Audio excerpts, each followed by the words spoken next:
Assembly సమావేశాల్లో విద్యాశాఖ IT శాఖ మంత్రి నారా లోకేష్ వైసీపీ 5 ఏళ్ల పాలనలో ఒక పరిశ్రమ రాలేదు, ఒక కాన్క్లేవ్ జరగలేదు. నాటి ఐటీ మంత్రి కోడిగుడ్డు థియరీతో ఏపీ అంటే కామెడీ అయిపోయింది. గత వైసీపీ ప్రభుత్వంలో రాష్ట్రంలో పరిశ్రమలు లేకుండా రాష్ట్రాన్ని నాశనం చేశారు. ఉద్యోగాలు లేక నిరుద్యోగులు నిన్ను ఇబ్బంది పడుతున్నారు. వారందరికీ ఎన్డీఏ కూటమిలో ఉద్యోగాలు వచ్చే బాధ్యత మేం తీసుకుంటాం.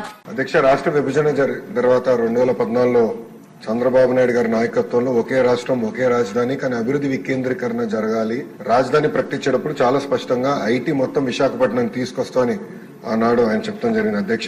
అధ్యక్ష చంద్రబాబు నాయుడు గారి చొరవ వల్ల ఈరోజు ప్రపంచంలో ఎక్కడికి వెళ్ళినా 20% మంది ఐటీ రంగంలో తెలుగులు ఉంటాం. నిజంగానే మనందరం గర్వపడాల్సిన అవసరం ఉంది అధ్యక్ష. కానీ వాళ్ళు మన రాష్ట్రంలో పనిచేసేదానికి సరైన ఎకో సిస్టమ్ లేకపోవడం అనేది చాలా చాలా బాధాకరం. 2014 నుంచి 2019 మధ్యన ఒకసారి మనం చూస్తే అధ్యక్ష, సుమారుగా 150 కంపెనీలు 50,000 మందికి ఉద్యోగాలు కల్పించడం కూడా జరిగింది అధ్యక్ష. ఈ పరిశ్రమలని ఆనాడు తీసుకొచ్చాం. అంతేకాకుండా అనేక సందర్భాల్లో కాన్క్లేవ్స్ కూడా ఏర్పాటు చేసి వైజాగ్ ను ఫోకస్ ఏరియాగా తీర్చిదిద్దడం జరిగింది. ముందు చూపుతో డేటా సెంటర్ పాలసీ ఆనాడు తీసుకొచ్చి అదానితో కూడా ఒప్పందం కుదుర్చుకుని వాళ్ళు కూడా ఆనాడు భూములు కేటాయిస్తాం జరిగింది, శంకుస్థాపన చేస్తాం జరిగింది. కానీ అది ఆగిపోతాం జరిగింది అధ్యక్ష. 2019 నుంచి 24 చూస్తే అధ్యక్ష ఎలాంటి యాక్షన్ లేదు, ఒక్క కాన్క్లేవ్ జరగలేదు, ఒక్క పరిశ్రమ రాలేదు అధ్యక్ష.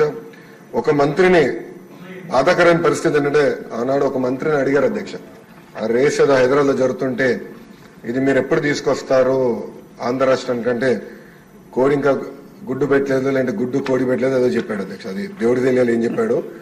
ఆ రోజు నుంచి ఆంధ్ర రాష్ట్రం అనేది ఎగతాళి చేశారు అధ్యక్ష. ఎక్కడికి వెళ్ళినా ఆంధ్ర రాష్ట్ర ఐటీ మంత్రి ఇలా ఉంటారా, ఇలా అవుతే పరిశ్రమలు ఎట్లా వస్తాయని కూడా వాళ్ళందరూ ఎగతాళి చేసే పరిస్థితి అధ్యక్ష. అంతేకాకుండా అధ్యక్ష, నేను మంత్రి అయిన తర్వాత అనేక కంపెనీల్లో కలిస్తే గత ప్రభుత్వంలో ఉన్న వాళ్ళు చాలా స్పష్టంగా మన కంపెనీలో వాటాలు అడగడం జరిగింది అధ్యక్ష. వాటాలు అడిగారు అధ్యక్ష. దానివల్ల ఆ కంపెనీలన్నీ వెనక్కి వెళ్ళిపోయినాయి. అంటే ఐటీ కంపెనీల్లో కూడా వాటాలు అడిగే పరిస్థితి వీళ్ళు వచ్చారు అధ్యక్ష. ఏం చెప్పాలి అధ్యక్ష. ఇంతేకాకుండా పెద్దలు అన్నట్టు నిక్సీ కూడా నాడు పట్టించుకోలేదు, ఎస్టీపీఐకి ఇవ్వాల్సిన భూములు కేటాయించలేదు. ఇంకా మిలేనియం టవర్ ఫేజ్ 2 వచ్చే గల అక్కడ సచివాలయం పెడతామని మొత్తం డ్రామా నడిపించారు అధ్యక్ష.